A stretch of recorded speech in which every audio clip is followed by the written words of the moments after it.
राजा, मेहंदी हाताला तुझ्या नावाची मी लावते रे राजा. घेऊन जाशील ना या राणीला तुझ्या संगतीन राजा.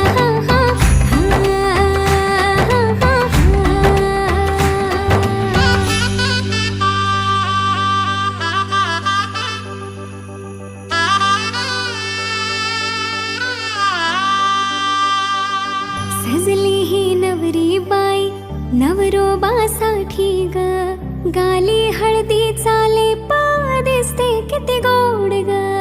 आई बाबांची लाडकी सासरला जाईल ग, सुखी राहा दिल्या घरी तो